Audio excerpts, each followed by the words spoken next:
Доброго ранку. Триває 90-й день російсько-української війни.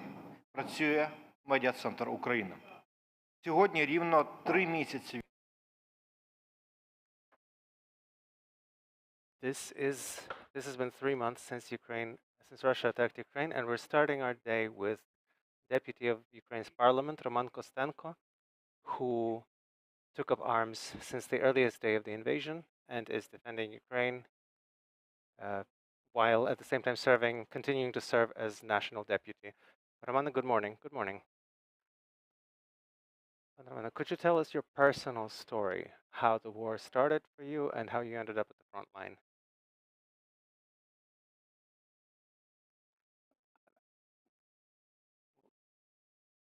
Well, the war for me started in 2014 because I'm a colonel of the security service and I lead one of the Alpha detachments of the SBU, which of course is one of the detachments that started defending Ukraine ever since the earliest days of the war back in 2014, from the initial wave of Russia's aggression.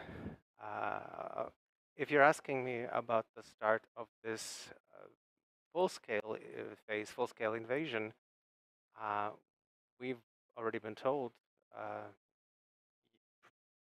we'd already been warned previously. We knew that it was hours in the future. We knew that if you're in the military, you had to prepare, and so we did what we could. And of course, on the morning of the 24th, I lived not far from the Juliana Airport.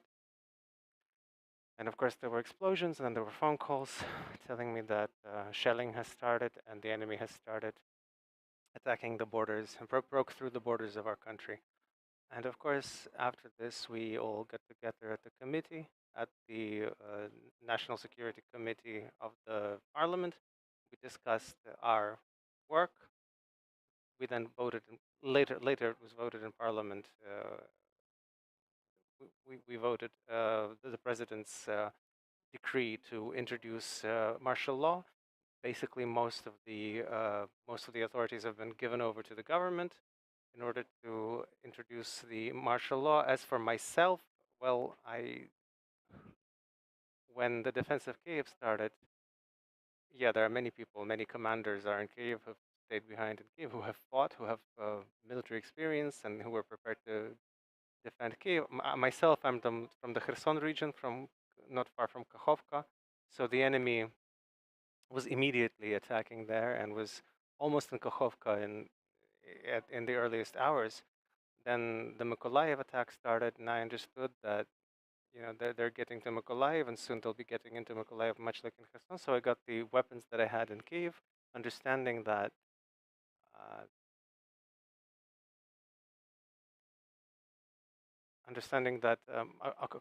a comrade of mine, an airborne, Manchenko, was also fighting.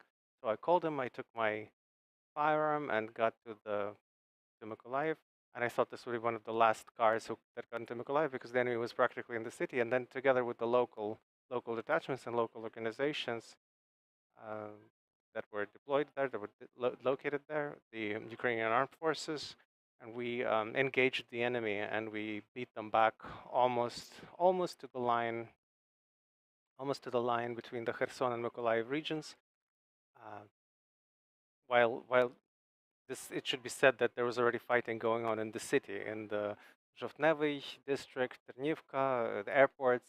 There were already Russian detachments and tanks, but they were beaten back heroically by our armed forces, and also with the help of our civilians, who really also helped. I haven't seen this kind of unity, ever in my experience of the Ukrainian people. War through the eyes of a military person and the war through the eyes of a deputy. How are those perceptions different?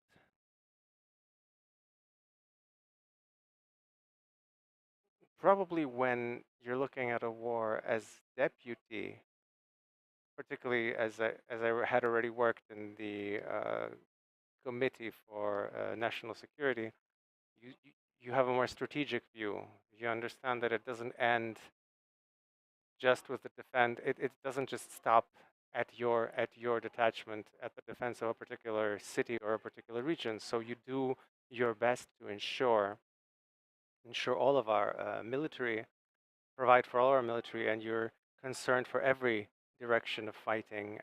And you periodically talk also to colleagues. We talk to our colleagues from the Parliament of the UK and from the U.S. Congress. So you no longer separate. You know, when, for instance, I used to be special forces and we're fighting, and so we have to. It's just me. No, now we have to a more strategic vision of this of the situation. You see, you're working in your mind. You're working through what kind of steps do you need to take for a global victory. Then, secondly, what does victory mean to us? Thirdly, how will we renovate after the victory? How will we organize our defense complex? How will we rebuild our economy? How will we be interacting? How will all these different countries be cooperating? Fourthly, how will we be cooperating with those countries who don't think they should help Ukraine? I mean, how do you globally, how do you build this system? Because we understand that even those partners who are helping us and who are seeing what we're doing, but they have other concerns. And so when you're talking to partners, you have to take all that into account, and only then do you have to present information. At least there are the more political thoughts. As a military, you're more defense and offense. So this international aid that you're talking about, and have you seen it on the front line? Is it sufficient, and what is it? What should it be like? Of course, I've. It's not just that I've seen it. I use it almost every day. This aid from our partners, and it's there. As for is it sufficient? I think it is not yet sufficient because let's say we've mobilized. If we take only the defense forces, if we take both defense and security forces, then maybe we have close to 1 million people. If we take only the armed forces, we have about 500,000 people under arms, and a lot of them are infantry. In modern warfare, infantry is not a decisive factor because in modern warfare, and particularly in warfare with the Russian Federation, who have more technology than we do, even if it's some of it is obsolete, still they have more technology than we do. And so in order for us to create more detachments that could counterattack and beat back the enemy, we need to provide technology. In my opinion, the technology that is coming in, it's fighting, it's working, it's beating the enemy, but it's it's sufficient to compensate for the losses that the current detachments are suffering on the front line, and then maybe creating a small number of detachments, new detachments, from the newly mobilized, to create more offensive strike forces that would allow us to suffer minimal losses, minimal personnel losses. We have to build our army in such a way as to suffer minimal personnel losses. That should be the main principle. We cannot just afford, like the Russian Federation, to just make cannon fodder, make mincemeat out of people. So yeah, we really do need new technology, modern technology, and our detachments need to receive this. What kind of weapons it should be? Let's say any weapons are weapons, and it can be different. I would prioritize uh, artillery, armored vehicles that can protect our defenders, and then what can break the war in our favor is the ability to strike the enemy at distances. I know that there are discussions right now around missile, the HIMARS missiles, the various multiple launch rocket systems when our partners have some conditions that they set us. But I would like to say that in this war, there can be no even understanding. I mean, I understand that they have global concerns. They're looking at more globally than just Ukraine. They have, but right now we are under fire, and right now both Europe and the United States and the entire civilized world can win this war. by supplying us with the weapons that we need. We're not asking for, I don't know, we're not asking British soldiers or European soldiers to die for our country, even though we do have legionnaires fighting with us, and they have shown themselves to be excellent soldiers. We're asking for weapons. If this is not understood and given to us in a timely fashion, I can forecast that their soldiers will have to fight and die, because Russia will not stop. Ukraine is the country that has challenged Russia and has shown that we can stop Russia. We only need weapons. Give us weapons, we'll manage Russia. How long do you think this war will continue? And for you personally, what will victory mean to you? This is a very difficult question. You know, I've maybe partially answered it already when I was telling you about weapons, whether we have enough weapons that are at the front line. It will depend on how intense these weapons are supplied to us.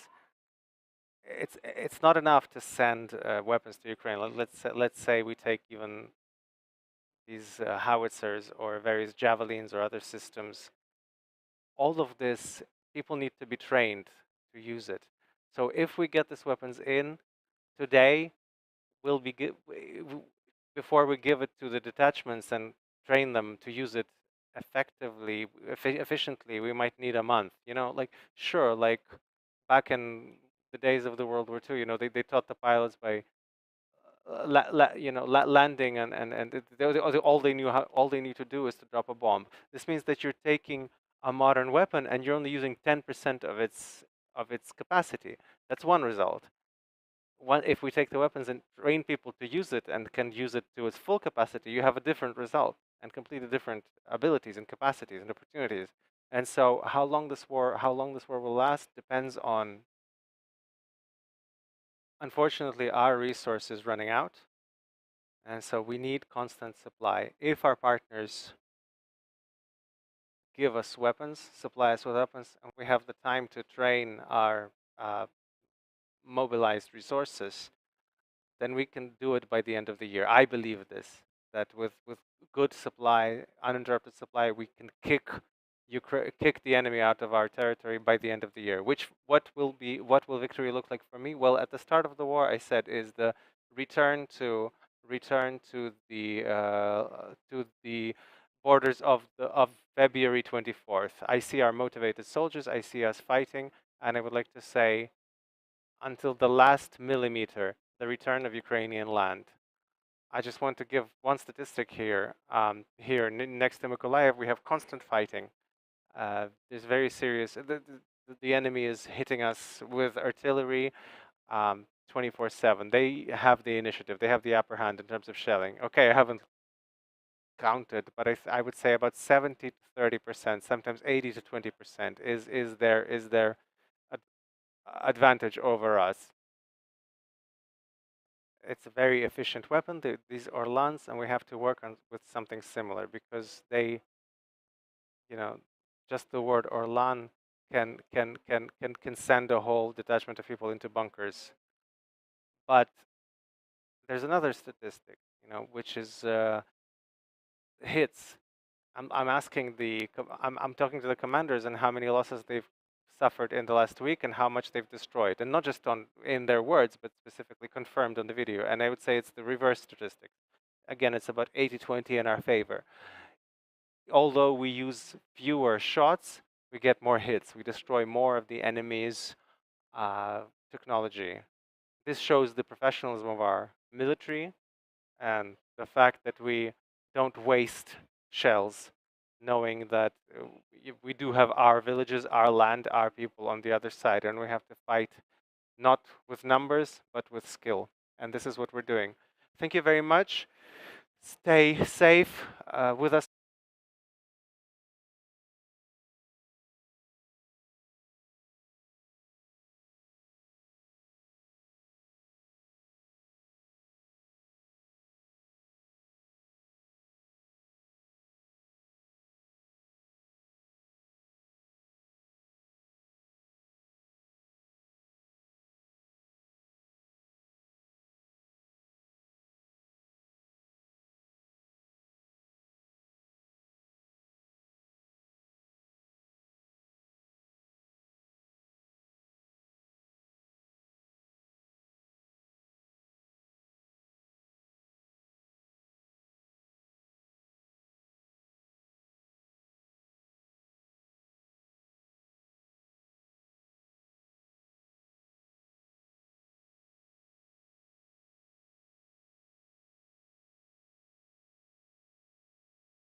It is 12 a.m.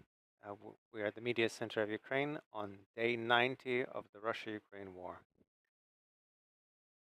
Today, we're marking the third month since 3 months since since Russia's attack on Ukraine.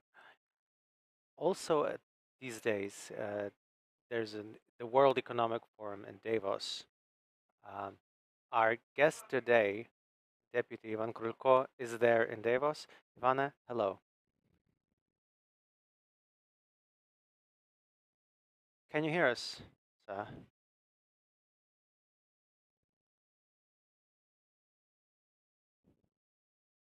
While we're testing the sound, I will say that our next briefing will be at 1.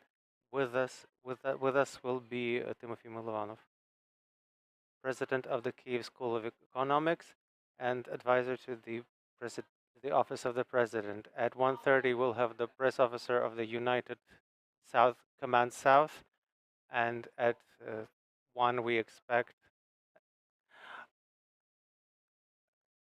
Ivana, can you hear us? Hello? Yes, I can hear you well. Greetings to the Ukraine Media Center. Thank you. Ivana, Davos, how is it different from the previous years this time?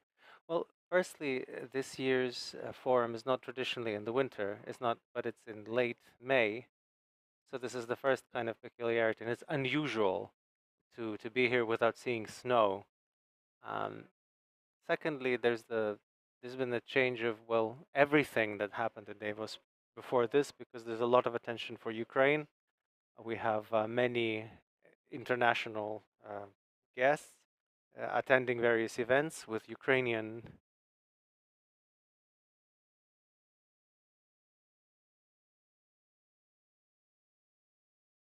We seem to be having technical problems. The sound is out.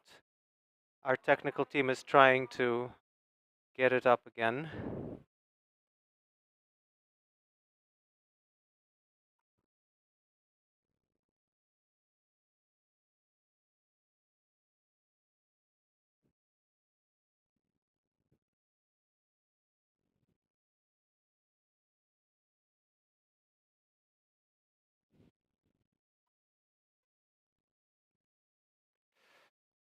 I will be back in a few minutes.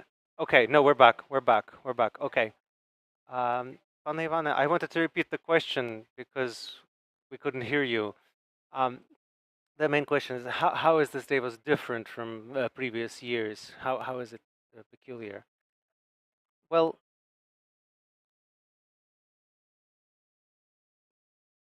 I've just come back from the former Russia House that is now called the Russia War Crimes House.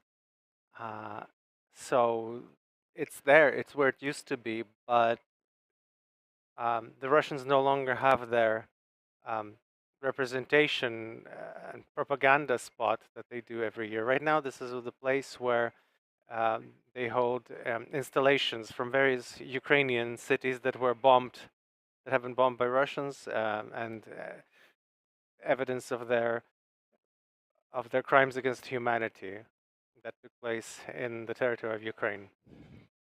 This is that key aspect, key point of this forum. Quite a few people were there. We've had events there. We've had several mayors who had been from cities that had been under Russian occupation, and currently it's hard to get in. It's the place is swarmed because tons of people are coming in to see the truth about what the Russian Federation brought to Ukraine, the war and the killings. What do the powerful people say about Russia, and what do they say about Ukraine? How did the rhetoric change? Let's say let's be open that frankly in conversations with Ukrainian politicians and activists, everyone's talking about the support of Ukraine, about how Ukrainians have shown their courage to the entire world, and how they're fighting for their land, and how they express their admiration. However, we also understand that the European Union, there are politicians in the European Union, many who are sympathetic to Russia, who feel that Russia ought not to be humiliated in any way, who would love for Ukraine to sign some kind of capitulation and come back to business as usual. So we have that too, and we should not be, we should not have any illusions about that. However, clearly many have changed their stance, including the traditional political forces or politicians who sympathize with Russia. They are now either being silent or they're acknowledging that they had been wrong. So what do we have to do here? The most important things for the Ukrainian politicians and for Ukrainian thought leaders to do here is we must push, we must pressure, because we understand that we need weapons, we understand that the sanctions have to strengthen, and we need new additional packages of sanctions. We understand that our job is to deoccupy our territories and return them to Ukraine, including the Donbass and Crimea. And this is why we are here now. This isn't some kind of weekend. This is kind of weekend trip to spend some time in Europe. No, this is the point is to remind European politicians about the price that Ukraine is paying for democracy, so that Europeans finally stop coming up with some kind of special conditions for Ukraine's entering the EU or candidacy for membership that are different. We don't need any special favors. We need the prospects, and we need to move to the EU, ensure our security, our economic and social security, and definitely military security. And so this work is extremely important. Nobody should relax. The war is very far from over, and politicians have to work on their field. Leave absolutely no chance for a European politician to change their opinion about providing Ukraine with weapons for as long as it takes to win. We know how the war is supposed to win, how the war ought to win. It ought to win with our victory. Does the West realize this? How do they see the conclusion of this war? Of course, there are many opinions. There are those politicians who understand that they have a historic chance to put Russia in its place and preclude the danger that Russia brings to European security and world democracy for a long time. So, which is why they support us, and we can feel it, particularly from on the part of the UK, US, Poland, and our many traditional partners and friends. But of course, there are also those who will suggest to us various peace deals, but these peace deals will consist in their opinion, in understanding Russia, and on the other hand, in having Ukraine concede its territories and security interests and remain in this kind of gray area. And so this is the moment when we have to very clearly state for the world that Ukraine has lost and has paid a very high price. We have lost thousands of lives of Ukrainian civilians and military personnel. That Ukrainians have shown to the entire world that even an enemy as powerful and as Russia, as massive a country it is, can be resisted, even with a disadvantage in personnel and technology. So our job is to continue to not stop here, to continue convincing Europeans and European politicians that the genuine peace that ought to come to the European continent consists in having Russia taking away its forces and deoccupying Ukrainian territory. Basically, it's Russia's loss, defeat in this war, and Ukraine's victory. Coming back to the fact that Davos is an economic forum, what economic agenda is being discussed? What awaits the world economy because of Russia's aggression? Well, the World Economic Forum is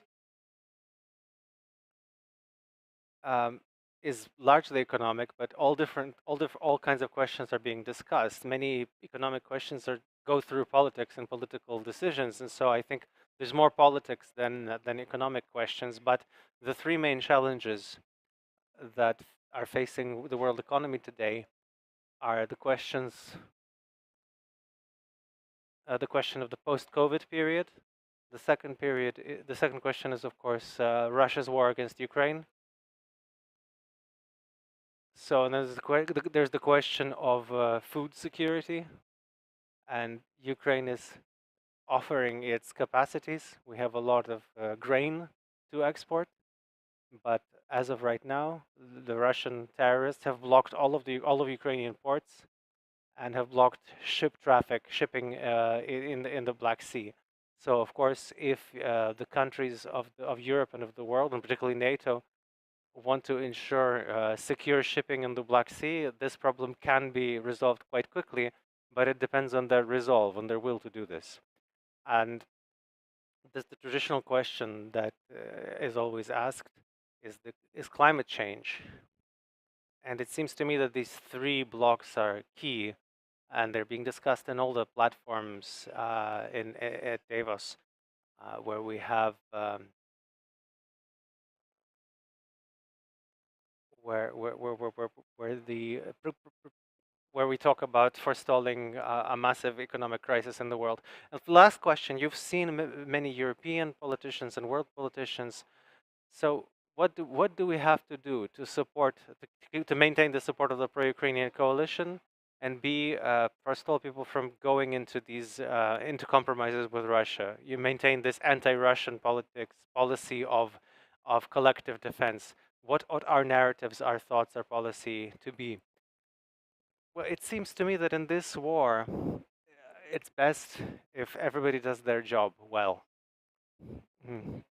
Our armed forces, our military personnel are giving us politicians good arguments for talking to any European and world leaders, because they show their heroic resistance and their courage.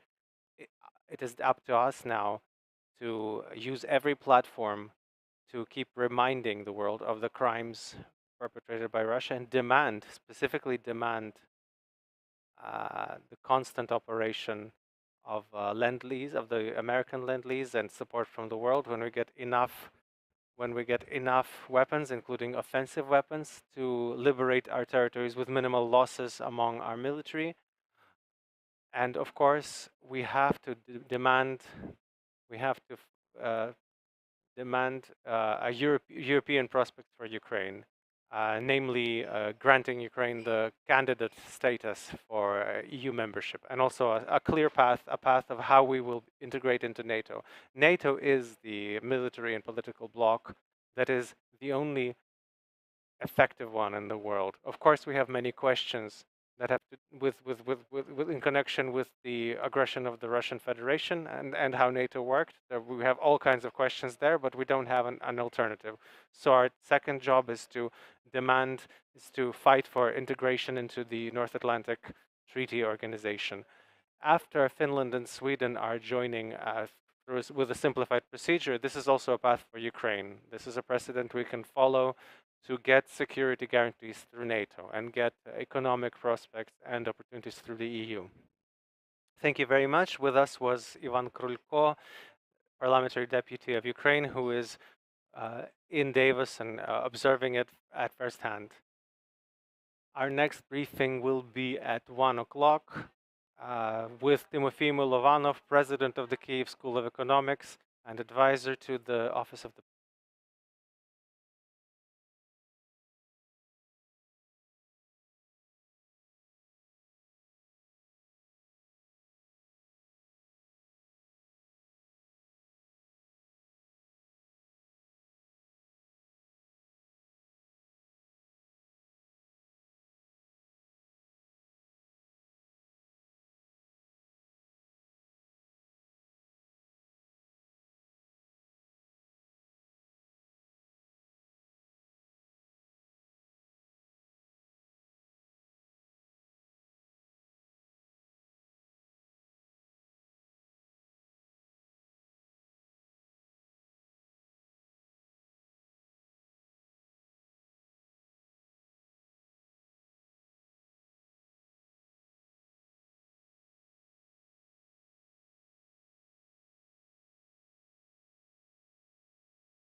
13 година. It is 1 o'clock. We're on day 90 of Ukraine's resistance. It is exactly 3 months ago that Russia attacked Ukraine. Today, the entire country is fighting for victory. Victory is not possible without economy. So today we'll be talking about economics with Tymofii Mylovanov, president of the Kyiv School of Economics, former minister for the development and economics, advisor to the office of the president of Ukraine. Pana Tymofii, hello. Hello.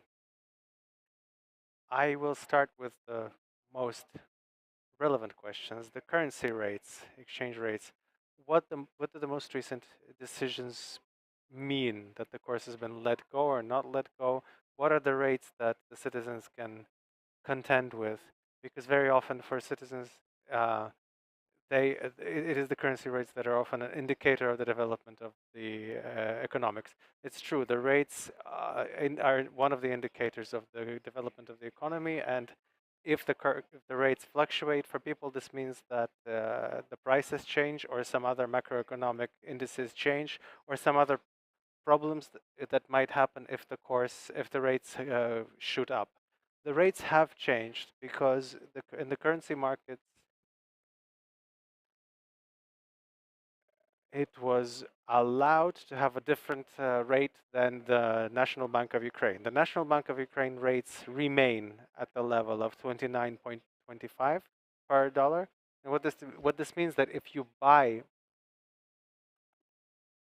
critical import, so if it's a company and you buy critical import goods in hryvnia, you buy it according to the rates of the national bank. This means, by the way, that the inflation and the price hikes in necessities, military products, medical products will not be affected by the currency rates that you see in the streets. So the standard channel that people are afraid of, that the higher rates mean higher prices, doesn't work this time, because the critical imports will be imported according to the prices, according to the rates of the national bank, which remain unchanged.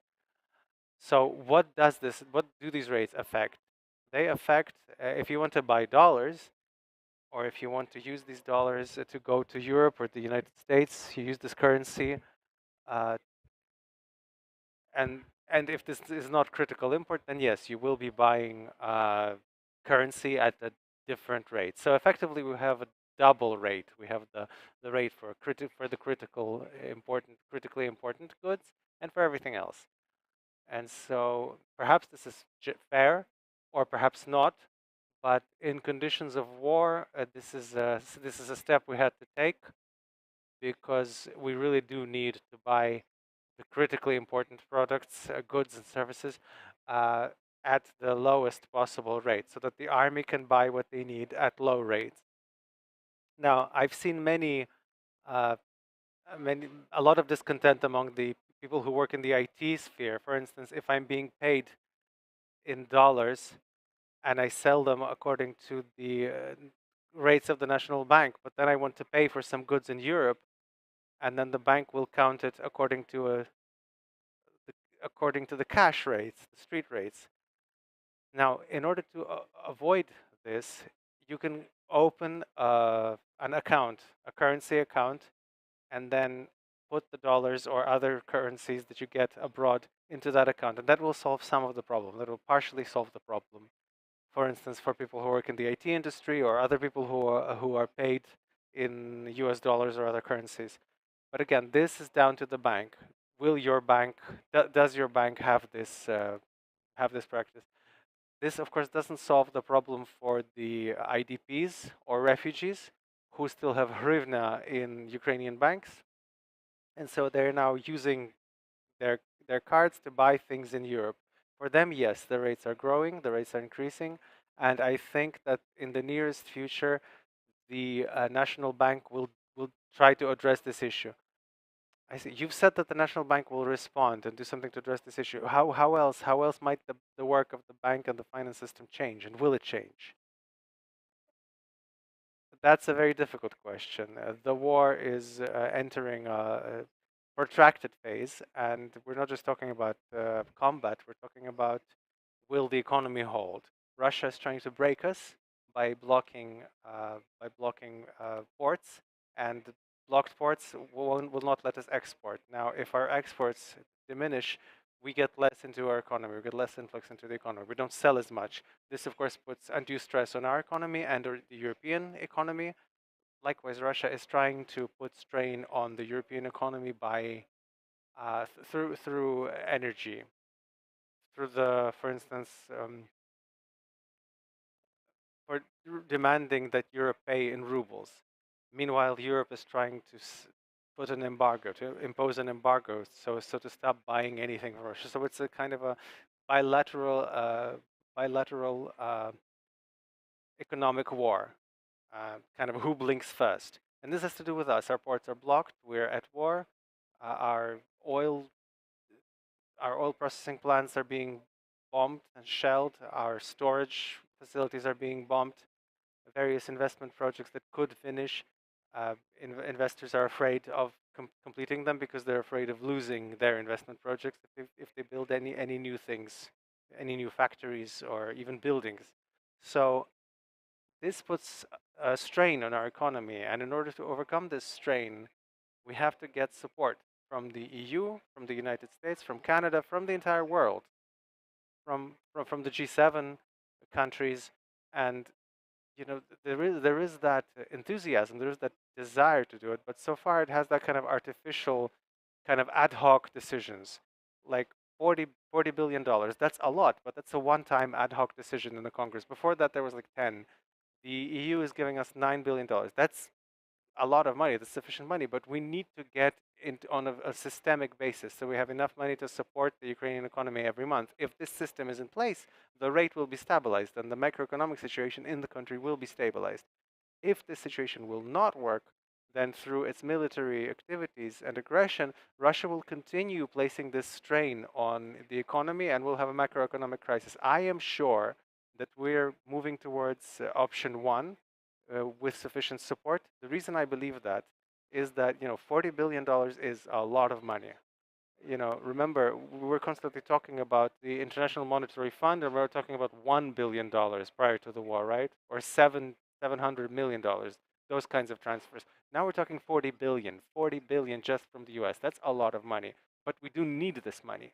And so if this were to become a systemic support, then we have nothing to worry about. And I'm sure we will have that support. If we do not get that systemic support, yes, we will have these periods of panic and worry and anxiety for the rates, and they could go in different ways.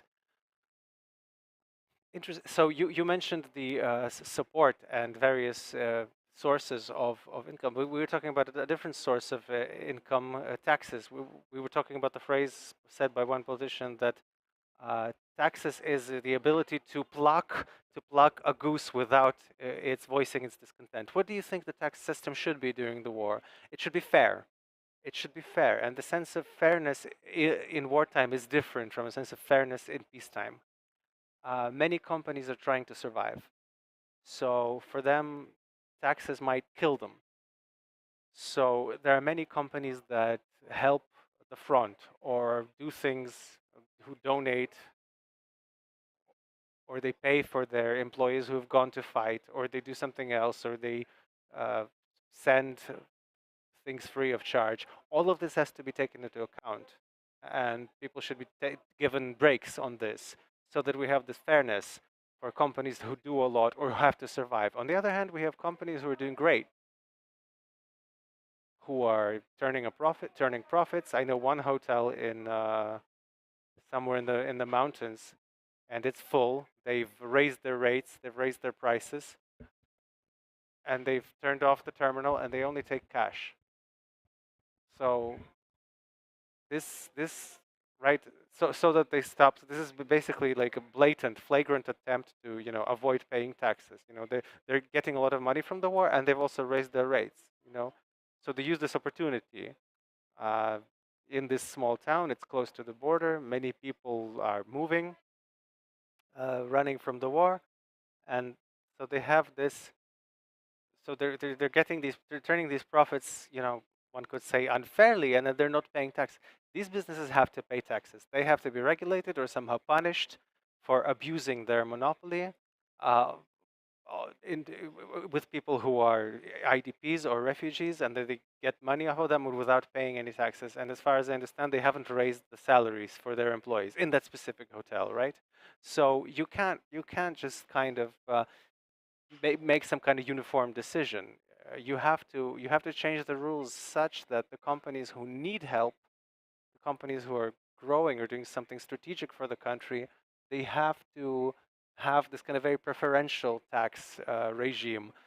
The companies that are abusing the situation, raising their prices, and they also are trying to avoid paying taxes because they go into the kind of gray market, those companies have to be punished. And of course, we can't just pass a law here, right? We have to come in. We have to change the tax system during the war so that it can respond to this. It's not so easy to do, as I've said. Conceptually, it's easy. Practically, it's quite hard, because who will be deciding this? The particular taxman. Well, we know the level of trust with those people. So I would go branch by branch. The branches that have been hardest hit, the those branches will be taxed one way. Those branches that are making money and look well, perhaps they need a different tax bracket. Understood. So, perhaps a more philosophical question: how will a life, day-to-day economic life of a Ukrainian change in wartime, in the in the nearest future? What things ought we get used to? What things will go away? What things will appear? Well, the most important thing for ordinary people, is for them to have jobs, and that pay salaries that are sufficient, that they have enough money, that they're insured from against risks. If the prices grow, sure, if the prices come up, the salaries come up, or something happens to the company, there's a different company they could work for, or part of the company where you work remotely, or move to a different town, or do a slightly different type of work. So you really have to be, there has to be that flexibility in the company. You have to see if the companies that people who make decisions in your company, whether they're flexible. Some people get, some managing people, they get into this kind of stupor, and they hope that everything will come back to how it was before the war, and it will, but it's a question of when will that happen. And so, first of all, make sure that your company and the management of your company know what they're doing, and that the company will work, and that you have your job, and that pay a salary. And the second thing is that you yourself ought to be in a situation where your work is needed, so that even if other people are fired, or perhaps hired into some new, more important um, for types of work, then you're prepared for this. You have the skills. So first, I would think about making sure you have a job. Then, obviously, security for yourself and your family, physical security, and then food security, psychological security, and medical security, right? A lot of people are forgetting. Let me talk about my own instance. I mean, under stress, like I've neglected for the first 2 3 weeks of the war. I've neglected to take care of my teeth. Now I've gone to see a dentist. He's looked and said, "You have such and such problems from stress. Yes, these are old problems, but you shouldn't let them go." So yes, people have pre-existing problems that they might have with their health that they're letting go. Don't let them go. You have to have that security. You have to have that physical security. You have to have that food security. You have to have something to eat, and then you have to have that psychological and medical security. Your life, the quality of your life depends on it, and it can prevent many problems in future, particularly psychological or medical ones. You have to keep track of that. Stay on top of that. As far as the economy more broadly, you have to learn to work in these wartime conditions, including with the army, with the state, because there are many needs and many possible orders. There's the funding, and you have to learn to do what the army needs, or the military civilian administrations, and get into these chains of profit chains. There are these opportunities for development. This way, you will create jobs and ensure your employees. And the final question, but important question: your project, Russia Will Pay, introduced by the Kyiv School of Economics. What are the news? What's the progress? And how is your work with the Ukrainian authorities and with international colleagues? to count the money that Russia ought to pay and to ensure that Russia does pay in future. Thank you. This is a very important project at the Kyiv School of Economy. Russia will pay. Every week we refresh the direct losses that are documented. We describe them. We put a financial number on how much it will cost to restore them, and we also do an overall level of losses. Direct losses are about $100 billion, and indirect losses, like let's say loss of income or loss of materials. Let's say you had a storehouse, and so you've directly lost the storehouse. That's it. So the direct loss is that the storehouse has been lost. The indirect loss has been all the materials. All this together is about 500, maybe $600 billion. These numbers are constantly updated, are constantly published by the Washington Post, by New York Times, by the Financial Times. This is good because in this way the world knows, and the world is preparing to the idea of how much money is needed to renew Ukraine, restore Ukraine. How do we get this money? Well, ideally, by seizing Russian assets. In Ukraine, this process is ongoing. In the world, we have to start this process and then transfer this money to for the renewal and the support of Ukrainian economy and for the payment for the losses and the damages for the people and businesses. This has to be done. Now, I'm going to be I think, in London, I think another day, in the Ukraine Reconstruction Forum, where these questions will be discussed. So, this work is constantly ongoing with the whole world about, how much money we need and how we get it. Thank you very much. Uh, we hope that Russia will pay. With us was Tymofii Mylovanov, president of the Kyiv School of Economics. Our next briefing is at 1:30 with Natalia Humeniuk, leader of the press center of the South Operative Defense. We will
Добрий день.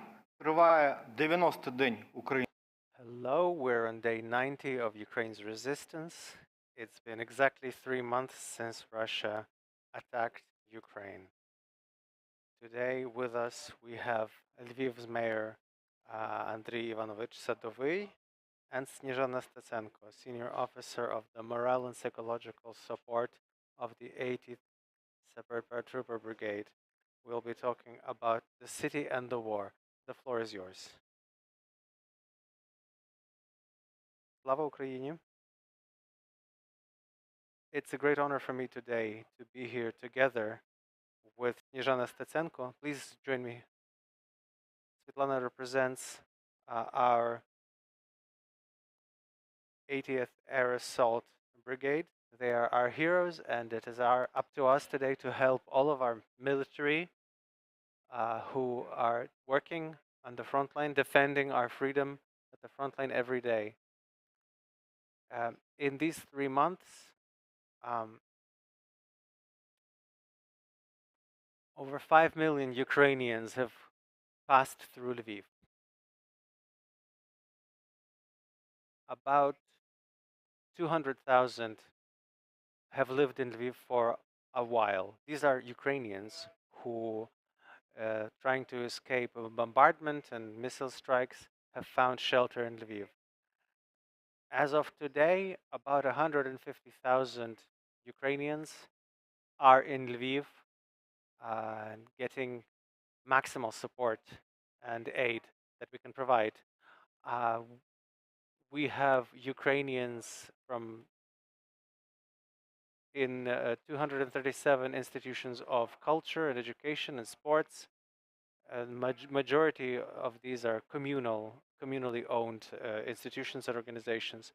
107 schools today host IDPs from different parts of Ukraine. This is a very difficult time for our city, but believe me, for all of us who are at the front, for all the people who are at the front line, they're having a much harder time.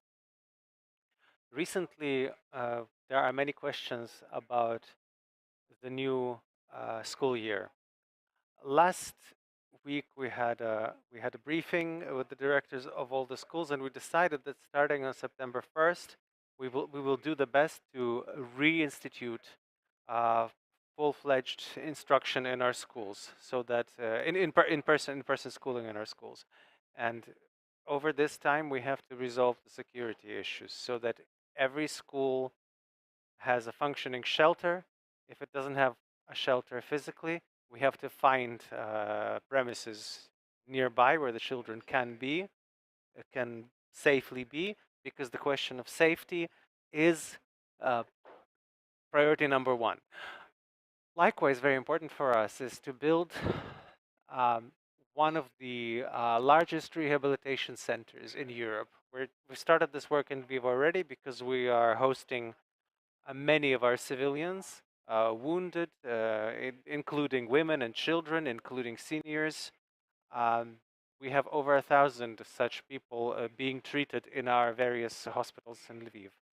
We've decided, and we're going to implement this. We're going to call this rehabilitation center Unbroken. On June 10th, we plan to hold a massive donor conference here in Lviv. Of course, we're implementing this project together with the healthcare ministry, and we would like to invite everybody to join, all people of goodwill to join us, join our effort. We expect thousands and thousands of our citizens who will need serious rehabilitation, both psychological rehabilitation and social rehabilitation, physical rehabilitation, of course. We're going to need implants and prosthetics, the entire scope of problems that we have to resolve and that we'll continue having to resolve. These past 30 days have been quite long, but it's a mere moment for the world. But very often it is this labor that we do not see. It is this labor of the great number of simple Ukrainians who have sacrificed. Yes, we are proud of our military who are at the front line, and Svetlana will tell us more about the 80th Brigade, but I would like to once again thank all of the Libyans and Ukrainians of goodwill who, over these 3 months, have been providing help, have been hosting people at home, have been feeding, have been doing their best, have been doing all that they can, and sometimes doing the impossible, because we are one big family. Thank you, Slava Ukraini. Perhaps let us maybe let us give the floor to our other guest, and then we'll go to questions.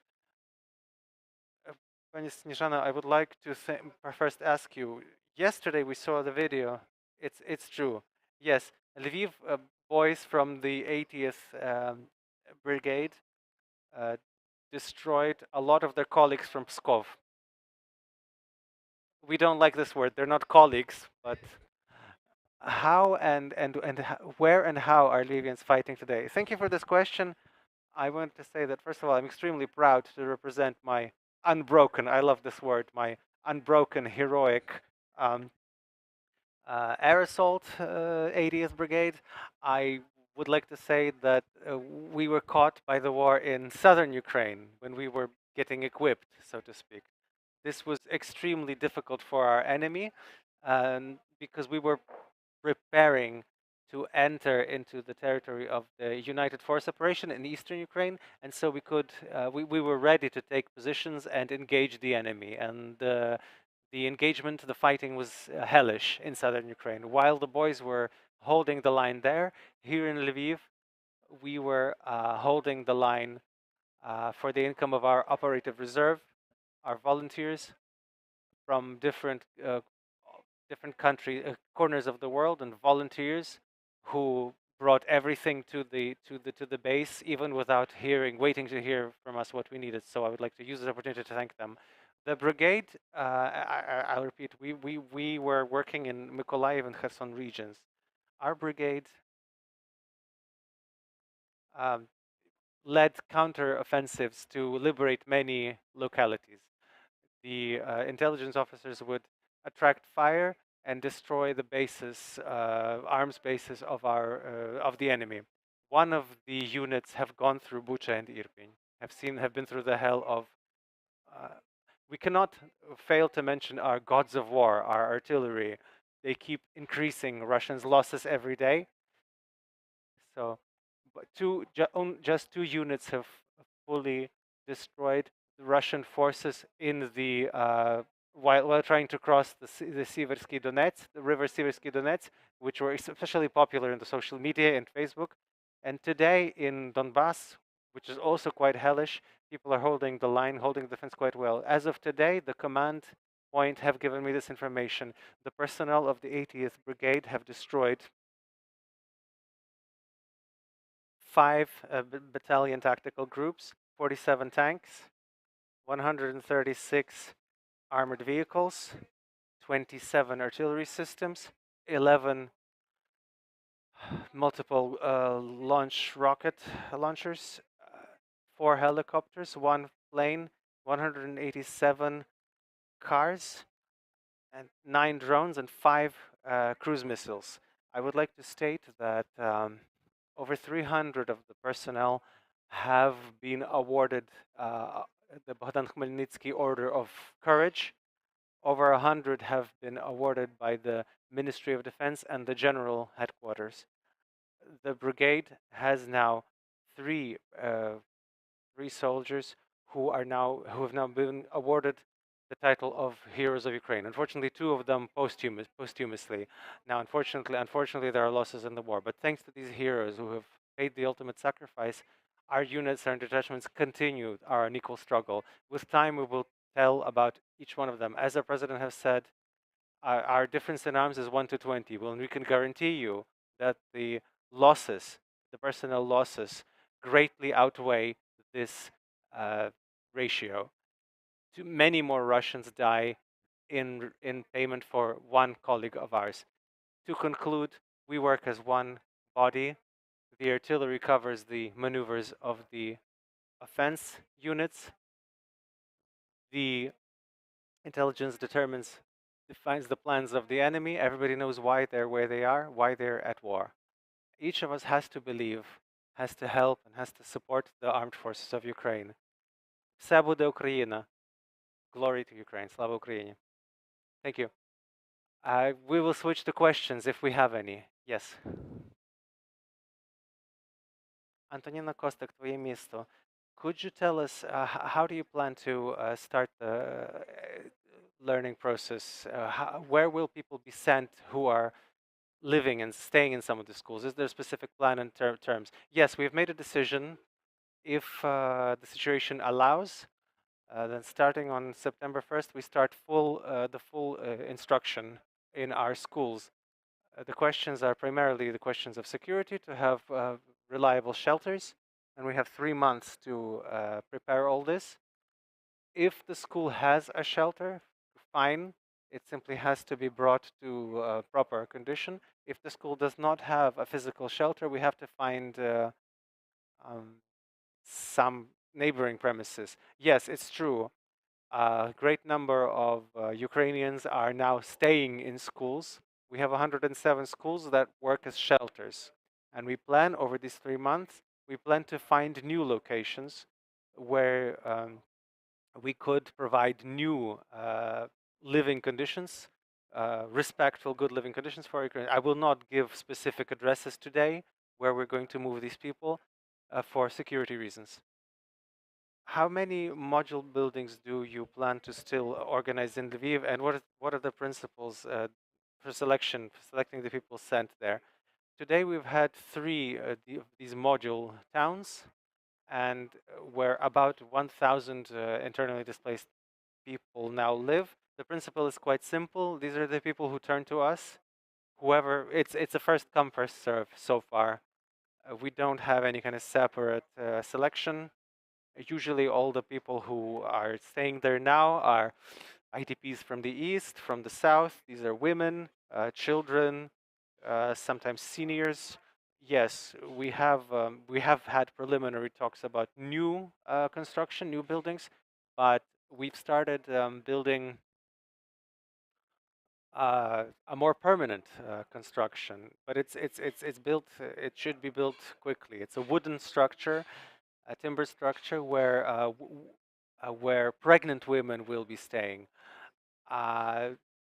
We will have about 160 people staying there, and we plan to open this campus in mid-July. The work is ongoing. Are there more questions? Yes. Yes, please. Святослав Драбчук, перший західний. Андрій Ivановich, I have 3 questions. How has the city changed since the start of the war, and how have your responsibilities as a leader of the Lviv community, territorial community, changed?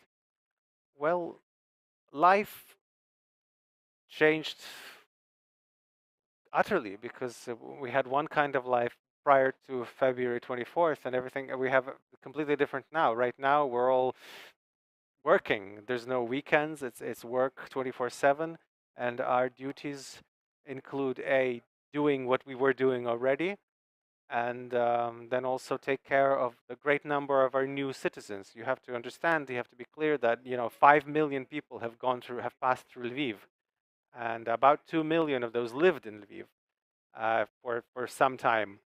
200,000 lived there permanently for a longer period, and only recently, in recent weeks, do we see a trend where slowly residents are coming back to Kyiv, partially to Kharkiv, the cities where they can go back. But 150,000 people are still living in Lviv today, and essentially all of our education workers are helping our Ukrainians. It's a massive strain on infrastructure, but first of all, we were preparing for this. For a month prior to the Russian aggression, we started working with the possibility of hosting temporarily displaced persons. And then 6 months prior to the start of aggression, we started working on resilience, on providing the opportunity for water supply in Lviv without electricity. And so when 3 electric plants were attacked and parts of the city remained without water, the residents didn't even feel this, because the reserve system turned on and everything worked. And our firefighters had were equipped to put out fires. Now, I cannot assess our work over the past 3 months yet. I think the war will end not when we squeeze the enemy out of our country. The war will end when we have rebuilt our economy and our state, once everybody's back home. This is a long, arduous, titanic labor, and you have to think not in months, but in years. This kind of responsibility is on our generation, and I think it is a great honor for us because we have the opportunity to witness the conclusion of war that has been going on for centuries, and this independence that we are clawing back, that we're beating out, becomes stronger and stronger. A Ukrainian passport is an object of pride. It's a document that is regarded by all the countries in the world with respect. And we see this admiration all over the world, the admiration for Ukrainians and our victories. It's an honor to live in this time. How have your duties changed in this time? And also, last question, what is the role of the city in the war? Because at the start of the war, the city was this kind of hub that received aid, received the internally displaced. What is the role of the city? Well, we remain one of the greatest hubs for the internally displaced. I don't think that there's a city in the world that receives more people. As for medical support, we're one of the biggest hubs in the world. As for humanitarian aid, because all of the international organizations have one of the locations within Lviv and or the region. So as of today, it's very important to us to build the new economy, and these companies that have come to Lviv, who have lost everything, often lost everything in the east, and they're starting their business from scratch here. They have remained in Lviv. They've stayed in Ukraine. This is very important. And the people who stay in Lviv, they stay in Ukraine because it is important for us to rebuild our cities and rebuild our state. How have my duties changed? Well, there are only more duties. No one removed the duties that I had prior to the Russian invasion.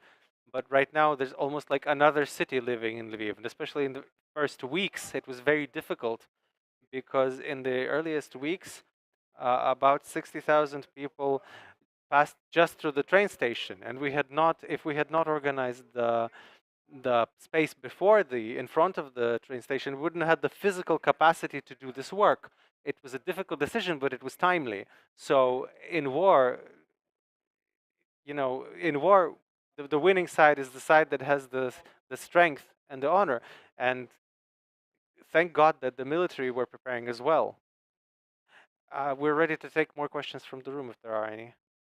Yes. Yes. In your opinion, what are the key decisions that the city has made over the course of the war?